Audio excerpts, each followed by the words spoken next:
Hello, my friends. This is Gladys from Gladys Garden in Heart of a Gypsy. Thanks to all of you for stopping by today by my channel. Today I have something that I'd like to share with you. It's just a project share. It's not a tutorial, but there's plenty of tutorials out there as to how to create an altar egg carton. I've made another one in the past and just kind of give you a rundown explanation as to how to make it. I'm not going to go into all the detail because you can go and see that video and many others. But basically what I have done here, the carton that I use, it is a 10 egg capacity. So to me that was like the perfect size for this particular project that I was creating. The other one that I made before, it was my gift to my friend Lisa. And so you can see it, as to what I did with her.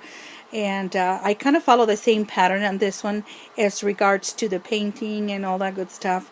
With her, I did painting, but then I also did I did mud push some of the sewing pattern paper, like the McCall's or Vogue or all those ones.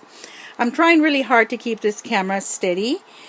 I'm doing it on my iPad, so that's a new thing for me. Usually I just do it on my regular camera, but I really do want to load it up as fast as I can. So what I did, I painted the whole thing with a spray paint like the one for wood or metal. I can't remember what it's called, Weather Wood or something like that, but it's not the color, the actual brand of it. And I bought it at Walmart, and it was the lightest pink they had, and that's what I've used to cover the whole thing. And it took many days to dry because this sucker just absorbs and absorbs and absorbs the paint. I think I used almost a whole can on just this one, which I was kind of surprised, to say the least. So anyways, the inside part of it, I didn't do really anything to the bottom. I just put the laces and pearl strings and things of that nature so you can, appreciate what to use it for. The back part, I used this lace that my friend Lisa sent over to me as a gift. And I just covered the whole thing with that. And I was really hoping that it did not look like a casket, but I'm not even sure at this point, so I have to chuckle at that myself. But I was trying to convey the, the opulence and the, the richness of that time as regard to lace and decoration. So that's what I was trying to convey. Whether it came out that way, I'm not so sure. So I'm going to close it now. I'm going to be very, very careful. And then I'm going to close it now. So give me just a second here. And now you can kind of appreciate the whole thing. Let me remove some of these things. Give me just 2 seconds here. Okay, my friends, so I removed everything from the inside, so you're able to appreciate the way it closes. What I did on the very top, I use a paper doily that, again, my friend Lisa has sent me. She had just sent me a box of goodies, and I'm still going through the box, and that was one of the things that was in it. This humongous paper doily, and it's just gorgeous. So I thought that's the one that's going to go there, because I didn't want to stay away from the, the theme of lace and the satin from the flowers, and I wanted to convey, like I said, the richness of that decorating style. So after I have done that, I just mud pushed that paper over it, and then I put the pearl trim on the bottom, and then over that I did two more trims just to kind of keep them down. And I wanted also to kind of highlight the edges of the box or the carton itself. I made the flowers, and I'm going to start getting closer slowly. I made the flowers and made out of satin, the way everybody's seen, and they're like the puppies flowers that you can kind of burn them a little bit over a candle. I hope this is not focusing properly, so I apologize for that. I'm trying my best here. And I made two kind of vintage roses in there. This little birdie came out of Big Lots. I had bought some of those. They were ornaments for the holidays, and now they were on the clearance side. So I bought a box, and there's 3 per box. So I decided to put one of those, but I ended up putting a little crown on the little birdie, and I put some more real feathers between the flowers and the bird. Then I had one of those $1 frames from Michael that I've had them for I don't know how long. So I just pictured 2 little girls in there, and then I put a couple of vintage buttons, and then this beautiful cute little clock, and I'm going to see if I can get closer so you guys can see it. There it is. And this this little clock, I just bought it, excuse me, out of Miriam's crafting supplies, and that's another thing that I want to talk to you guys about in a little bit. But that's from her store, and it's darling, and has like a rose color, and you can see everything, and it has like an epoxy cover to it. Then that little piece of metal, I put it in the back of the birdie. It almost looks like it's a harness, or I don't know, that's what I was thinking. Then I put another vintage button in front of the birdie. And then this was an old earring, and I put that in there, the big old bling in there. And then I'm not sure if you see those, but this one's right here. Sorry, my hands are filled with glue still. Those are, and I believe those are the 3mm, the ABs, white AB from Miriam's crafting supply store also.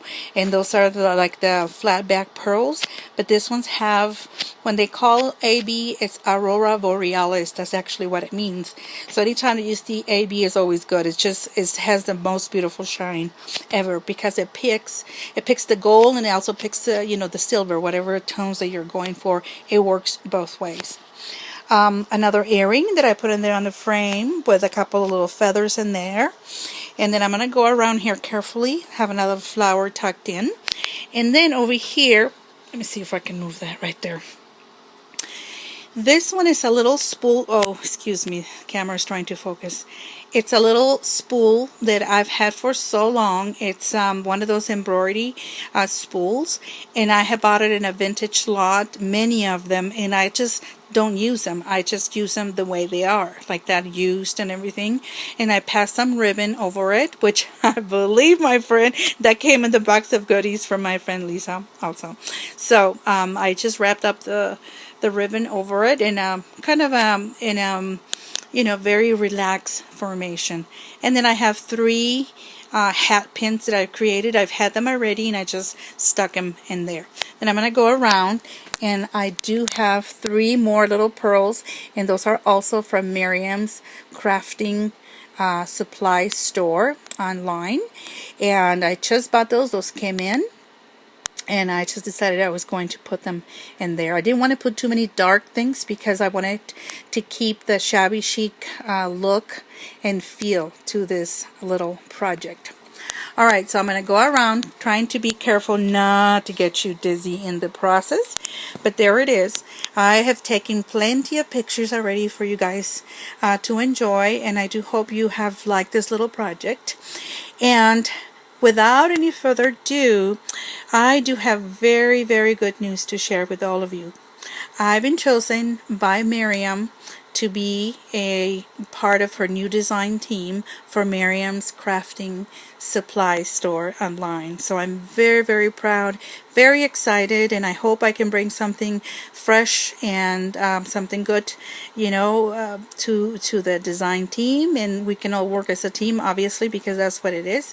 So I'm very privileged and very thankful for her to have considered my application, and here it is. So I will be, designing for Miriam's store from 2014 onwards. So yay for me. I'm really excited. So I just wanted to share those news with you. And well, thanks again for stopping by. And I'm going to put the link to her store down, right below here, so you'll be able to see or where to go. Her store, I think it was Mary Hale who introduced me to it, and I went to the store, and I couldn't believe the beautiful things she's got, and extremely reasonable. So I'll give all that information, and I'll tell you what pieces I have in here that are from her store, so you can identify them and be able to get them or purchase them. So I hope you like my little altar egg carton. And again, this was a long explanation, but it is what it is. So thanks again, folks, for stopping by, and I hope you liked it. Leave a comment or a question if you do, and we'll talk to you guys soon. Take care. Bye.